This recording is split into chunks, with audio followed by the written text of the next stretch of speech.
దక్షిణ భారతదేశంలో తొలి సంపూర్ణ వర్ణ చిత్రం నిర్మించిన ఘనత మోడరన్ థియేటర్స్ సంస్థకు చెందుతుంది. సేలంలో అదే పేరుతో స్టూడియో ఏర్పాటు చేసి తమిళ, తెలుగు భాషల్లో 100కు పైగా చిత్రాలు స్వీయ దర్శకత్వంలో నిర్మించారు టిఆర్ సుందరం. అరేబియన్ నైట్స్ కథల ఆధారంగా రూపొందిన ఆలీబాబా నరుపత్త తీరుడార్గలం చిత్రంలో ఎంజీఆర్, భానుమతి జంటగా నటించారు. ఈ సినిమాలో ఎంజీఆర్ అన్నగారు చక్రపాణి కూడా నటించారు. ఈ చిత్రానికి మాటలు రాసింది ఎవరో తెలుసా? తమిళనాడు మాజీ ముఖ్యమంత్రి కరుణానిధి మేనల్లుడు. ఆ తర్వాతి కాలంలో డిఎంకే నాయకుడు మురసోలి మారన్. సుప్రసిద్ధ హిందీ నటి వహీదా రెహమాన్ తొలిసారిగా నటించిన చిత్రం ఇదే.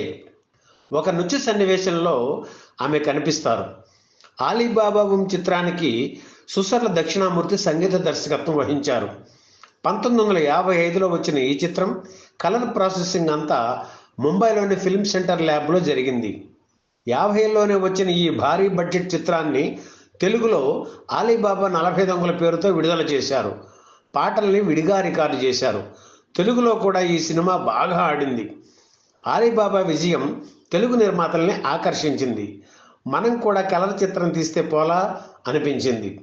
ఆలీబాబా 40 దొంగలు విడుదలైన 15 ఏళ్ల తరువాత అదే పేరుతో మరో చిత్రం వచ్చింది. నటరత్న ఎన్టీఆర్ ఇందులో హీరో. ఆయనకు జోడీగా జయలలిత నటించారు. వీరిద్దరి కాంబినేషన్లో వచ్చిన 8వ చిత్రం ఇది. జానపద బ్రహ్మ విఠలాచార్య దర్శకత్వం వహించారు. ఎన్టీఆర్తో మహామంత్రి తిమ్మరసు, నిర్దోషి చిత్రాలను నిర్మించిన రామబ్రహ్మం ఆలీబాబా 40 దొంగల చిత్రానికి నిర్మాత. కైకాల సత్యనారాయణ విలన్.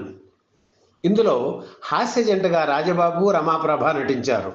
రమాప్రభ తండ్రిగా రావి కొండలరావు, ఆమెను ప్రేమించే వైద్యుడిగా అల్లు రామలింగయ్య నటించారు. ఇక ఎన్టీఆర్ అన్నగా నాగభూషణం, వదినగా సూర్యకాంతం, తల్లిగా హేమలత నటించారు. జయలలిత తండ్రిగా దొంగల ముఠా నాయకుడి పాత్రను మిక్కిలినేని పోషించారు. తన అందచందాలతో, ముద్దు ముద్దు మాటలతో జయలలిత ప్రేక్షకుల్ని ఎంతగానో అలరించారు. ఈ సినిమాలో ఆమె ఒక పాట కూడా పాడారు. చల్ల చల్లని వెన్నెలయే మల్లెపూల పానుపాయే అనే పాటను జయలలితతో పాడించారు సంగీత దర్శకుడు ఘంటసాల. ఆమె తెలుగులో పాడిన ఏకైక పాట ఇదే. ఆలీబాబా 40 దొంగల చిత్రంలో మొత్తం 10 పాటలు ఉన్నాయి.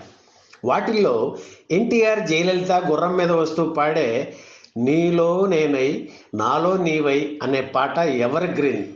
అలాగే అల్లా యా అల్లా పాట కూడా బాగుంటుంది.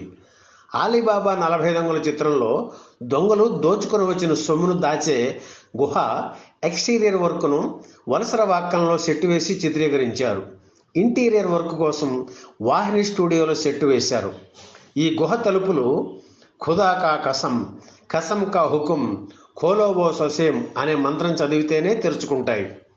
అవి మూసుకోవాలంటే మరో మంత్రం ఖుదాలా కసం, కసం కా హుకుం, బంద్ కరో ఓ ససేం చదవాల్సిందే.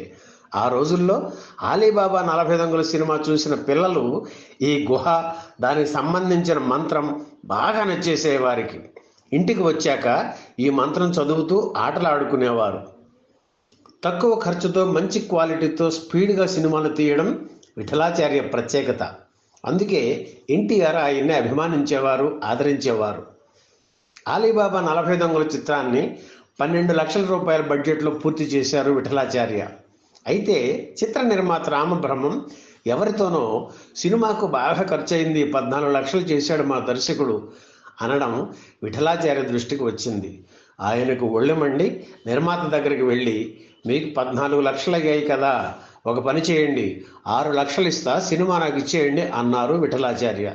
దాంతో రామబ్రహ్మం కంగారు పడిపోయి, అదేమీ లేదు సార్ అని మాట మార్చేశారు. ఎన్టీఆర్, విఠలాచార్య కాంబినేషన్లో రూపుదిద్దుకున్న లక్ష్మీ కటాక్షం చిత్రం విడుదలైన సరిగ్గా 23 రోజులకు, అంటే 1970 ఏప్రిల్ 4న ఆలీబాబా 40 దొంగలు చిత్రం విడుదలయ్యింది. ఈ 2 చిత్రాలు హిట్ అయ్యాయి.